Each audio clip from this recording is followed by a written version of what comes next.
On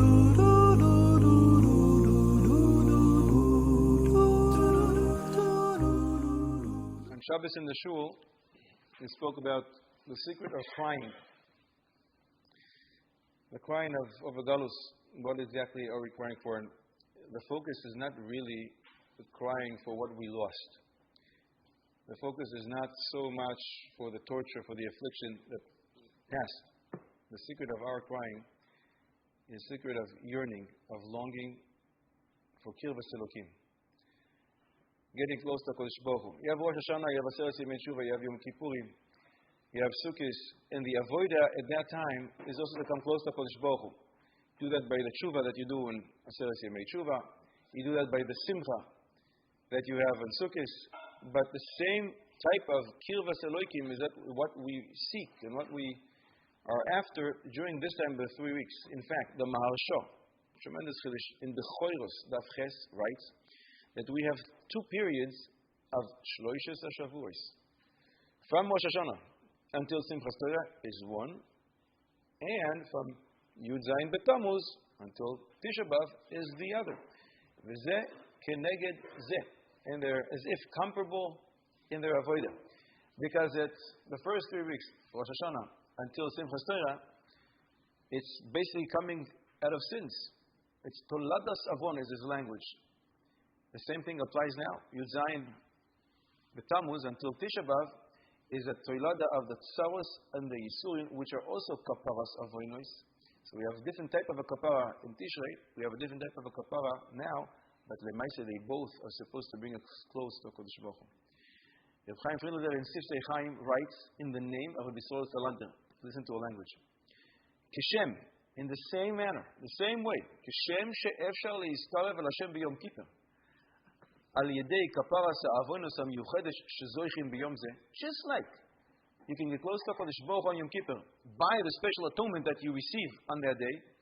She'im meromemes es ha'adam. It makes man exalted. And it assists one to get closer to HaKadosh Baruch Hu. So too, כך אפשר להזכרב אל השם בתשעה באב על ידי אבוידס האבינוס על ירושלים והרגשס חיסרון שכינה בישראל. In the same way, you can get close to HaKadosh Baruch Hu now on Tisha B'Av by feeling the lack of the Shechina and by mourning for what we lost. So the 3 weeks is a time that one is supposed to mourn for the lack of ruchnius that he has. And he has to start building. What we're going to learn is in those pages over there. But we still didn't start. We're still speaking a few minutes and then we waited for you. That's why. So at this time we're supposed to not only seek kirvas Elokim, but we're supposed to build our ruchnius. And in fact, while doing this, you are building another brick in Beis Hamikdash. The Shulchan Aruch starts off. Shulchan Aruch Chaim, Siman Aleph Seif Gimel writes, Ra'ui lechol yireh shamayim, anyone who is God-fearing, sheyehem meitzer v'doyeg al churban Beis Hamikdash, that he should mourn, should be upset for the destruction of Beis Hamikdash. And the question is famous. Only a yireh shamayim has to mourn.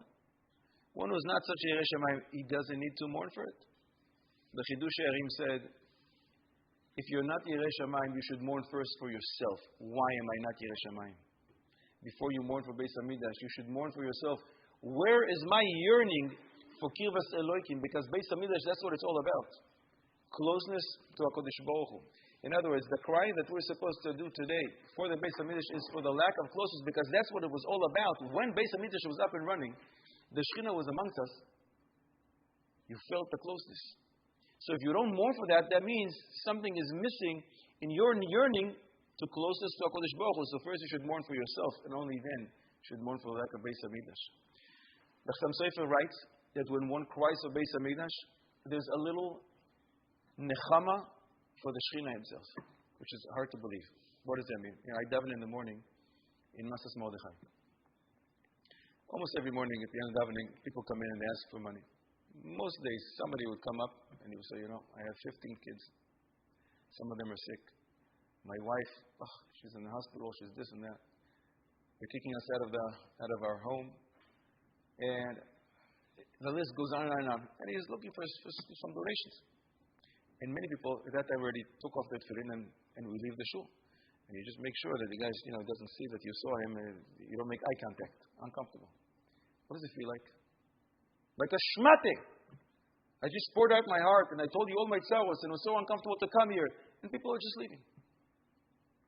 And sometimes, even if you don't have one shekel to give the person, you come over and you give him a hug and you say, I would love to give you a lot, I just don't have. But I feel for you. And your pain is my pain.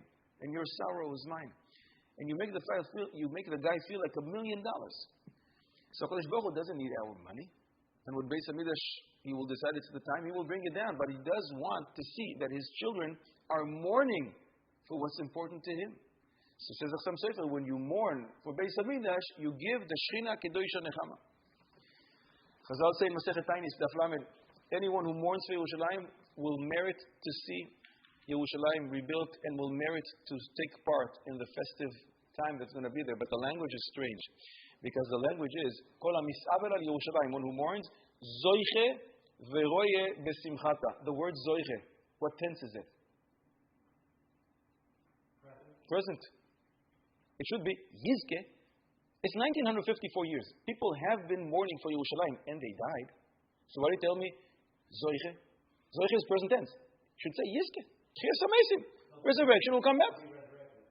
But it doesn't say Yizke in the future. It says Zoiche now. That's incorrect. What's that?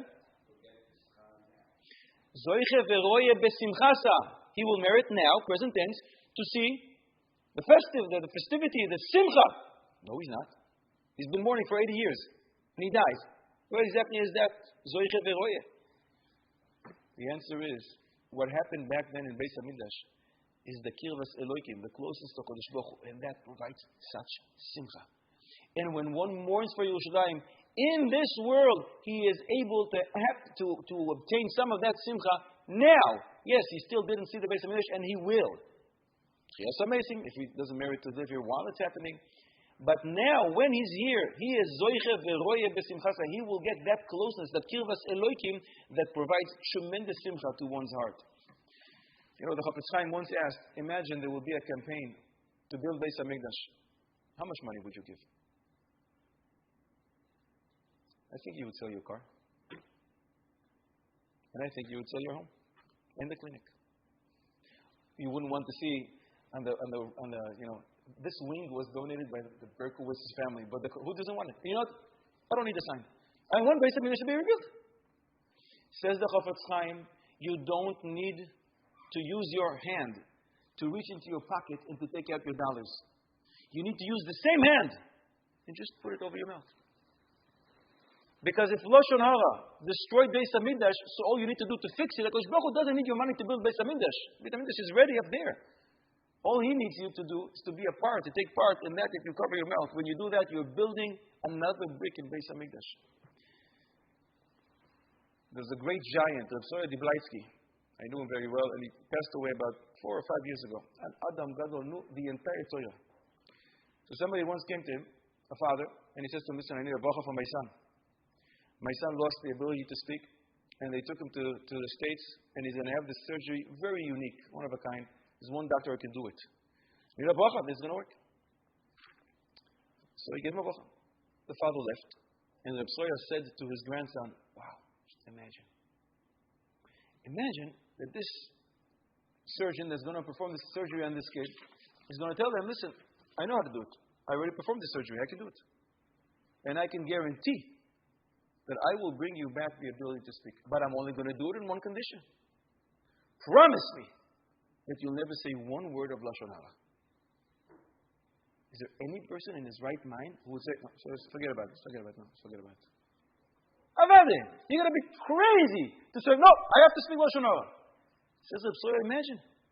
Every morning you get up, and HaKadosh Baruch Hu gives you the ability to speak for 24 hours, and all he wants is us to avoid sheker, don't lie, rechirus, Lashon Hara, don't say negative things, don't upset people, and use that mouth for Torah, for Tefillah, and to give compliments to people, share with them with compliments. That's all he wants.